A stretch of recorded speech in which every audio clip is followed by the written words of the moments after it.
Sir मैंने अपनी income tax return तो फाइल कर दी असेसमेंट ईयर 24-25 के लिए, लेकिन मेरा अभी तक रिफंड नहीं आया। सर पिछले साल तो 7 दिन के अंदर रिफंड आ गया था, 15 दिन में रिफंड आ गया था, 20 दिन में रिफंड आ गया था, तो इस बार मेरा रिफंड कब आएगा? तो गाइस आपके मन में भी ये क्वेश्चन होगा कि आपका इनकम टैक्स का रिफंड कब आने वाला है, सरकार आपको आपका पैसा कब लौटाएगी। गाइस इस वीडियो में पूरा डिटेल में आपको समझाने जा रहा हूं कि फाइनेंशियल ईयर 23-24 और असेसमेंट ईयर 24-25 में जो भी लोग आईटीआर फाइल कर चुके हैं या करने वाले हैं, उनका इनकम टैक्स रिफंड कितने दिनों में आने वाला है। तो गाइस वीडियो बहुत ज्यादा इंपॉर्टेंट होने वाली है, इसलिए आपसे कहता हूं कि वीडियो को पूरा देखें और स्किप ना करें।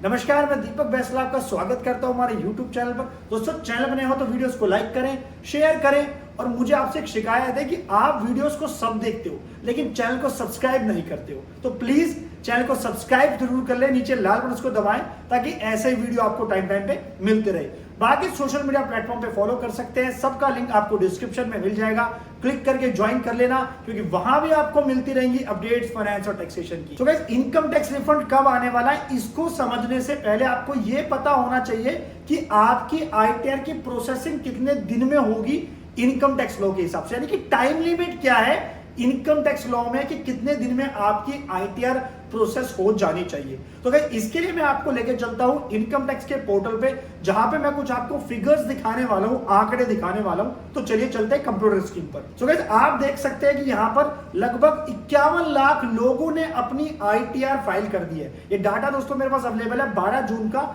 51 लाख लोग अपनी आईटीआर भर चुके हैं, और जिसमें से 47 लाख जो आईटीआर है वो क्या हो चुकी है, ई वेरीफाई हो चुकी है। और अभी भी कुछ आईटीआर ऐसी है लगभग 3-3.5 लाख के करीब जिन्होंने लोगों ने अपनी आईटीआर जो है ई वेरीफाई नहीं करी। तो भाई जब तक आप अपनी आईटीआर ई वेरीफाई नहीं करोगे तो भाई आपको रिफंड आने का तो कोई मतलब ही नहीं होता, आपकी आईटीआर प्रोसेस भी नहीं होगी। और गाइस अब मैं बात करूं, अगर लगभग 19 लाख लोग ऐसे हैं जिनकी आईटीआर गवर्नमेंट ने प्रोसेस भी कर दी है, यानी कि आईटीआर अगर 51 लाख लोगों ने भरी है तो 19 लाख लोगों ने अपनी आईटीआर जो है बेसिकली आईटीआर जो है इनकम टैक्स डिपार्टमेंट ने प्रोसेस कर दी है। तो ये जो मैंने आपको आंकड़े दिखाए हैं ना इनकम टैक्स के पोर्टल से, जिसमें से 19 लाख लोगों की आईटीआर गवर्नमेंट ने प्रोसेस भी कर दी है, तो इसका मतलब समझ सकते हैं कि पिछले साल की भी तरह इस साल भी आईटीआर प्रोसेसिंग बड़ी फास्ट होने वाली है। चलिए पहले बात करते हैं टाइम लिमिट के बारे में कि सर कितने टाइम में मेरी आईटीआर प्रोसेस होगी और कितने दिन में रिफंड आने वाला है। तो गाइस इसलिए आपसे कहता हूं कि वीडियो को पूरा देखें आप, क्योंकि जो मेन कंटेंट होता है ना, मैं कोशिश करता हूं आपको पूरा इलैबोरेट करने की, डिटेल में समझाने की, प्रैक्टिकल एस्पेक्ट के साथ। देखिए इनकम टैक्स लॉ के हिसाब से दोस्तों पहले प्रोसेस समझते हैं। तो कोई भी पर्सन अपनी रिटर्न क्या करता है, सबमिट करता है। सबसे पहले सबमिट करने के बाद उसको अपने रिटर्न को 30 डेज के अंदर क्या करना होता है, रिटर्न को ई वेरीफाई करना होता है। गाइस जब ई वेरीफाई रिटर्न होती है ना, उसी के बाद वो रिटर्न सबमिट मानी जाती है, फाइल्ड मानी जाती है। हालांकि सबमिट का स्टेप पहले आ गया, उसके बाद हमारा रिटर्न का ई वेरीफाई का आ गया, जो कि 30 डेज के अंदर होना चाहिए, और उसको हम मान लेते हैं कि रिटर्न आपकी फाइल हो गई है। जैसे मैंने अभी आपको जो आंकड़े दिखाए हैं उसके अंदर लगभग अभी 3 लाख लोगों ने अपने रिटर्न को ई वेरीफाई नहीं करा। इसका मतलब उनकी आईटीआर ना अभी इनकम टैक्स डिपार्टमेंट तक पहुंची ही नहीं है, तो उनकी तो प्रोसेस करना तो भूल ही जाओ, उनका रिफंड भी नहीं आने वाला जब तक वो ई वेरीफाई नहीं करेंगे। राइट, तो मैं आपको पूरा प्रोसेस बता रहा हूं। इसके बाद क्या होता है, ई वेरीफाई करने के बाद आपकी रिटर्न फाइल मान ली जाती है। उसके बाद अब जो यहाँ पे बात आती है, अब बारी आती है इनकम टैक्स डिपार्टमेंट के काम करने की। देखिए इनकम टैक्स डिपार्टमेंट अब यहाँ पे क्या करता है, उस आईटीआर की प्रोसेसिंग करता है, और वो कहां होती है, सीपीसी बैंगलोर होती है। जो हमारा इनकम टैक्स का ऑफिस सीपीसी बैंगलोर है वहां होती है आईटीआर की प्रोसेसिंग। और उस प्रोसेसिंग के बाद दोस्तों इंटीमेशन जनरेट होता है 143(1) का, जो जिसमें लिखा होता है कि भी आपका रिफंड बना है। उस लेटर में आपका स्पेसिफिक मेंशन होता है इंटीमेशन के अंदर कि आपका रिफंड बना है, या आपकी डिमांड बनी है, या आपका नो ड्यू बना है। अब गाइस इस प्रोसेसिंग का भी जो टाइम लिमिट है इनकम टैक्स लॉ के हिसाब से, अगर मैं फाइनेंशियल ईयर 23-24 असेसमेंट ईयर 24-25 की बात करूं ना, तो इनकम टैक्स लॉ के हिसाब से पता है आपको प्रोसेसिंग कितनी टाइम में होनी चाहिए। तो प्रोसेसिंग दोस्तों कहता है कि जब आपने आईटीआर फाइल करी, जिस असेसमेंट ईयर में आपने आईटीआर फाइल करी, उस असेसमेंट ईयर के एंड से 9 महीने के अंदर आपकी आईटीआर प्रोसेस हो जानी चाहिए।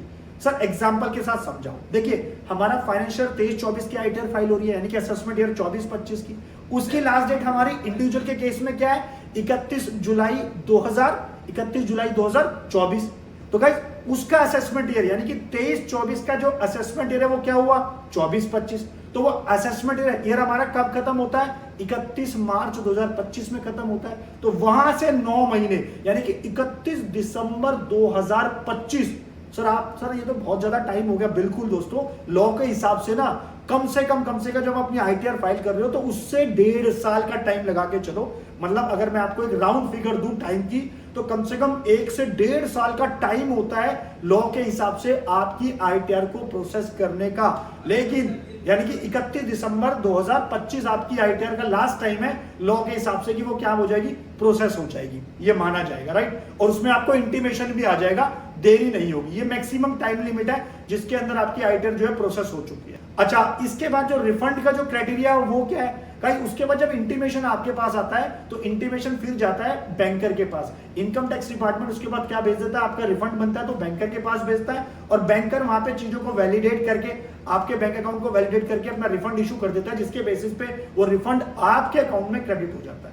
ये तो मैंने आपको आईटीआर का प्रोसेसिंग का जो तरीका है इनकम टैक्स डिपार्टमेंट का वो बता दिया, जिसमें बहुत टाइम आपके पास है। यानी कि इनकम टैक्स डिपार्टमेंट को वहां पे टाइम दिया गया है, वो चाहे तो आपकी प्रोसेसिंग 31 दिसंबर 2025 में जाके करे। उनको कोई हार्ड एंड फास्ट रूल नहीं है उनके लिए पूरा समय है लॉ के हिसाब से। लेकिन अब बात करते हैं दोस्तों प्रैक्टिकल रियलिटी की कि sir income tax refund ITR processing कितने दिन में हो रही है। अगर मैं यहां पे बात करूं आईटीआर 1, आईटीआर 2, आईटीआर 3 और आईटीआर 4 की, देखिए दोस्तों पिछले साल के एक्सपीरियंस के बेसिस पे और इस साल पे अगर मैं बात करूं आईटीआर 1 आपकी ऑलमोस्ट, हालांकि 24 घंटे के अंदर भी प्रोसेस हुई है, ये हमने पिछले साल भी देखा था। तो आईटीआर 1 के अंदर लेके चलेंगे कम से कम 7 से 15 दिन के अंदर आपकी प्रोसेस हो जाती है। आईटीआर 2 में थोड़ा सा समय लगता है, जिसमें आपका लग सकता है 20 से 40 दिन का समय लग सकता है, 20 से 45 दिन का समय लग सकता है, यानी कि 1 से 1.5 महीने की अगर मैं बात करूं। वहीं इस पे आईटीआर 3 की बात करूं, अगेन दोस्तों वहां पे भी 30 से 60 डेज का टाइम लग सकता है आईटीआर 3 को प्रोसेस होने में। इससे कम समय में हो रही है तो बहुत अच्छी बात है, लेकिन जो हमारा प्रैक्टिकल एक्सपीरियंस रहा है पिछले साल के बेसिस पे वो आपके साथ साझा कर रहा हूं कि आईटीआर 3 आपकी जो है, अगर मैं बात करूं 20-30 डेज से लेकर 60 डेज मैक्सिमम के अंदर आपकी जो है प्रोसेस हो जाती है। आईटीआर 4 अगेन वो आपकी 7 से 15 डेज के अंदर आराम से प्रोसेस हो जाती है। तो गाइस ये मैंने आपको टाइम लिमिट बता दी, जिसमें सैलरीड क्लास वाले अगर आईटीआर फाइल कर रहे हैं 1 और 4, यानी कि आईटीआर 4 जो प्रेजेंटिव टैक्सेशन की होती है वो जल्दी आपकी जो है जल्दी प्रोसेस होती है, जल्दी रिफंड आता है इन आईटीआर 1 आईटीआर 4 के केसेस में। अगर मैं कंपेयर करूं आईटीआर 2 और आईटीआर 3 के, तो सर क्योंकि उसके अंदर आपकी शेयर कैपिटल की इनकम होती है, कोई डायरेक्टर होता है, कोई आपका डायरेक्टर होता है, कोई आपका पार्टनर होता है किसी पार्टनरशिप फर्म के अंदर, तो उसमें वहां पे समय लगता है अगर उसके अंदर रिफंड बनाना है। सो गाइस आप कमेंट करके जरूर बताना कि आपका रिफंड अभी तक आया कि नहीं आया, और आया है तो कितने दिन में आया है। तो गाइस आशा करता हूं कि वीडियो आपको पसंद आई होगी, और इस वीडियो ने अगर आपको कुछ ना कुछ सॉल्यूशन दिया है तो प्लीज वीडियो को लाइक करें, शेयर करें, और चैनल पर नए हो तो चैनल को सब्सक्राइब जरूर कर ले। कुछ क्वेश्चन क्वेरी तो कमेंट करके पूछ सकते हो, हमारी टीम से भी कंसल्टेंसी ले सकते हो, नीचे नंबर पर कॉल कर सकते हो। तो मिलते हैं नेक्स्ट सेशन के अंदर। Thank you.